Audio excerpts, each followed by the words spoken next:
Hello dear students, कैसे हैं आप सभी।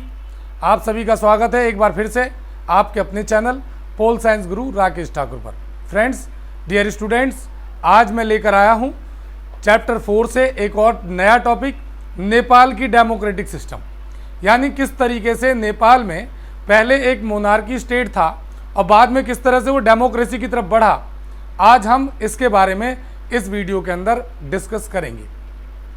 लेकिन डियर स्टूडेंट्स, मैं ये चाहता हूं कि इस वीडियो को शुरू करने से पहले थोड़ा सा बैकग्राउंड में चलते हैं।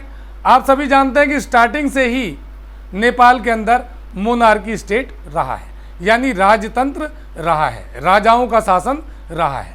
आज मैं अपनी इस वीडियो के अंदर आप लोगों को हर वो फैक्ट्स बताऊंगा जो नेपाल से जुड़े हुए हैं एट प्रेजेंट तक।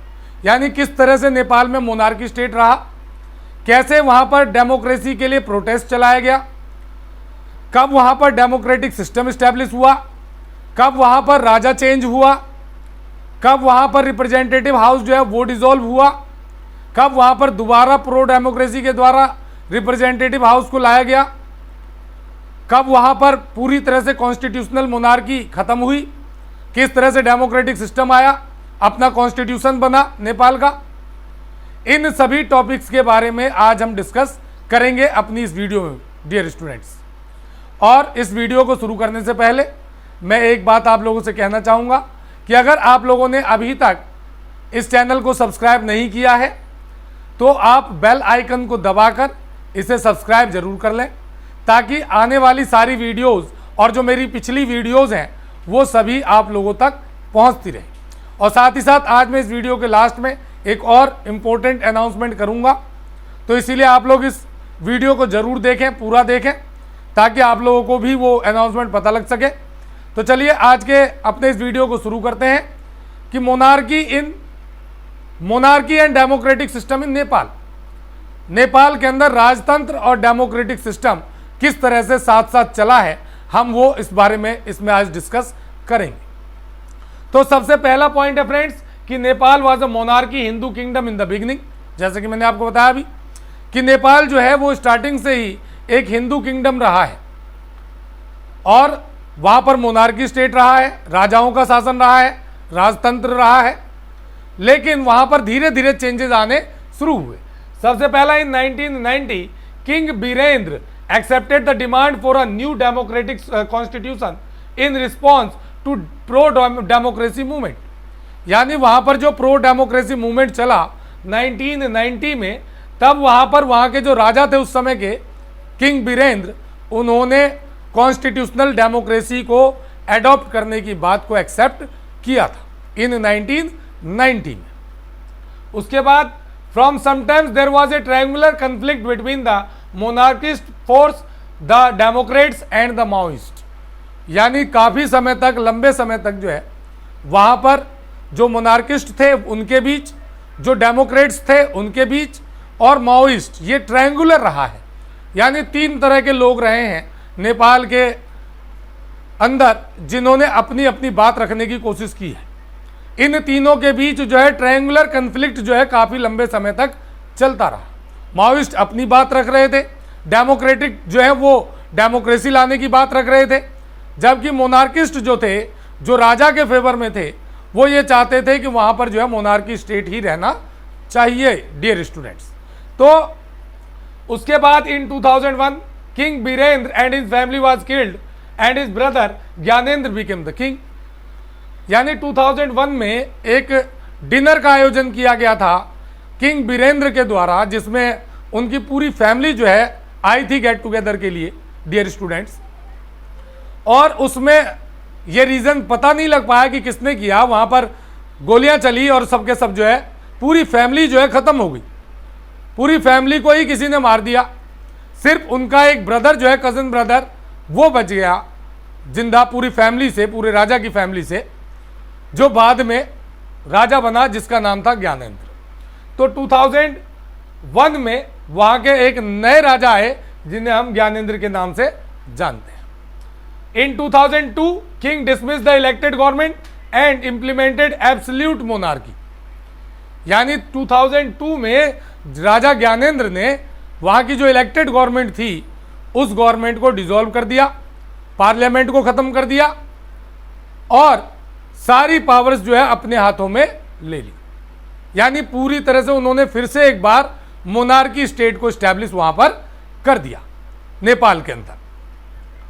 इसके बाद in 2006 there was a massive countryside pro democracy protest which force king to restore the house of representative that had been dissolve in 2002। लेकिन 2006 में डेमोक्रेटिस्ट ने, माओइस्टों ने जब वहां पर काफी प्रो डेमोक्रेसी के लिए प्रोटेस्ट स्टार्ट किया, बड़े लेवल पर जब उन्होंने वहां पर शोर मचाना शुरू किया, राजा के खिलाफ प्रोटेस्ट करना शुरू किया, जगह जगह लोगों को अवेयर करना शुरू किया, राजा की आर्मी के साथ कई जगह उनका टकराव भी हुआ, कन्फ्लिक्ट भी हुआ, तो उन्होंने बड़े लेवल पर जो है प्रो डेमोक्रेसी प्रोटेस्ट को चलाया। तो उस समय राजा को यह लगा कि अब जो है ज्यादा दिनों तक उनका शासन यहां पर नहीं चल सकता। तो उन्होंने 2006 में जिस रिप्रेजेंटेटिव हाउस ऑफ रिप्रेजेंटेटिव को उन्होंने 2002 में डिसॉल्व किया था, उसको दोबारा एस्टैब्लिश करने की मंजूरी दे दी। यानी ये कहा कि दोबारा से इलेक्शन होंगे, दोबारा से इलेक्टेड गवर्नमेंट होगी और वो जो है पूरी तरह से देश को चलाएगी। ये 2006 में प्रो डेमोक्रेसी प्रोटेस्ट के कारण राजा को वहां पर मानना पड़ा था। उसके बाद friends, the protest was led by the 7 party alliance. ये जो प्रोटेस्ट चला था वो 7 पार्टी अलायंस के द्वारा चला था। और यहां पर एक 1 मार्क का क्वेश्चन भी रेज होता है कि what do you mean by SPA. SPA क्या है और यह एसपीए का फुल फॉर्म क्या है, एसपीए का पूरा नाम क्या है। तो ये 7 पार्टी अलायंस था। ठीक है फ्रेंड्स, तो ये 7 पार्टी अलायंस था जिन्होंने ये प्रोटेस्ट चलाया था 2006 में, ताकि डेमोक्रेसी जो है दोबारा एस्टैब्लिश हो सके और राजा ने जो पावर्स छीन ली थी, सारी पावर्स अपने हाथों में ले ली थी, वापस राजा से वो पावर जो है ली जा सके। इस पर्पज से इन 7 पार्टी अलायंस ने the Maoist and the social activist, यानी जितने सामाजिक कार्यकर्ता थे जो माओवादी थे, यहां पर यह भी ध्यान रखेंगे आप, ये जो माओइस्ट हैं, ये नेपाल का मानना यह है कि इंडियंस के ही, इंडिया के फेवर के ही, जबकि इंडिया कहता कि इन्हीं के कारण हमारे एरियाज में नक्सलाइट मूवमेंट शुरू हुआ, इन्हीं की देखा देखी। तो इन सब ने मिलकर जो है ये मूवमेंट चलाया था, जिसके बाद वहां पर इलेक्टेड गवर्नमेंट दोबारा से लाने की बात रखी गई। 2006 में ही नेपाल का अपना कॉन्स्टिट्यूशन लिखा जाना शुरू किया गया फ्रेंड्स। उसके बाद इन 2007 नेपाल चेंज टू डेमोक्रेसी। जैसा कि मैंने आपको बताया कि 2006 में वहां का कॉन्स्टिट्यूशन लिखा जाना शुरू हुआ और 2007 में नेपाल जो है वो एक डेमोक्रेटिक कंट्री के तौर पर अनाउंस किया गया। यानी पूरी तरह से एक डेमोक्रेटिक कंट्री जो है नेपाल 2007 के अंदर बना। इन 2008 elections were held in Nepal. 2008 में वहां पर इलेक्शन ऑर्गेनाइज किए गए नेपाल के अंदर डेमोक्रेटिक सिस्टम से, जिसमें इवन माओइस्ट टुक पार्ट, माओइस्टों ने भी भाग लिया उस इलेक्शंस के अंदर, उन्होंने भी अपने कैंडिडेट खड़े किए। और 2008 में ही सुशील कोइराला जो है वहां के प्राइम मिनिस्टर बने और रामवरण यादव ये वहां के प्रेसिडेंट बने नेपाल के। एट प्रेजेंट टाइम 2021 में जब नेपाल में इलेक्शन हुए तो वहां पर शेर बहादुर देउबा जो है वहां के प्राइम मिनिस्टर इलेक्ट हुए हैं और 2020 में विद्या देवी भंडारी वहां की प्रेसिडेंट जो है वो अपॉइंट हुई थी। तो डियर स्टूडेंट्स, कहने का मतलब यह है कि नेपाल के अंदर काफी मिक्सअप रहा है। नेपाल शुरू से एक मोनार्की स्टेट रहा और वहां के राजाओं ने कोशिश की कि ज्यादा से ज्यादा पावर्स अपने पास रखी जाए। डेमोक्रेटिक सिस्टम की तरफ वो जाना नहीं चाहते थे, लेकिन आप सभी जानते हैं कि वर्ल्ड की ज़्यादातर कंट्रियां जो है डेमोक्रेटिक कंट्री की तरफ मुड़ रही थी। मोस्टली कंट्रियों का झुकाव डेमोक्रेसी की तरफ ज़्यादा था, क्योंकि डेमोक्रेटिक सिस्टम के अंदर लोगों के पास ज़्यादा पावर होती है और लोग ये चाहते हैं कि ज़्यादा से ज़्यादा पावर का वो खुद यूज़ करें। इस पर्पज़ से लोगों का ये उद्देश्य होता है कि एक ऐसी गवर्नमेंट आए जो जनता की हो, जनता के लिए हो और जनता के लिए काम करे। इसी पर्पज़ को ध्यान में रखते हुए वहाँ पर माओइस्टों ने आवाज़ उठाई, वहाँ पर डेमोक्रेसी के जो लीडर्स थे उन्होंने आवाज़ उठाई और नेपाल के अंदर एक डेमोक्रेटिक सिस्टम जो है इस्टेब्लिश हुआ।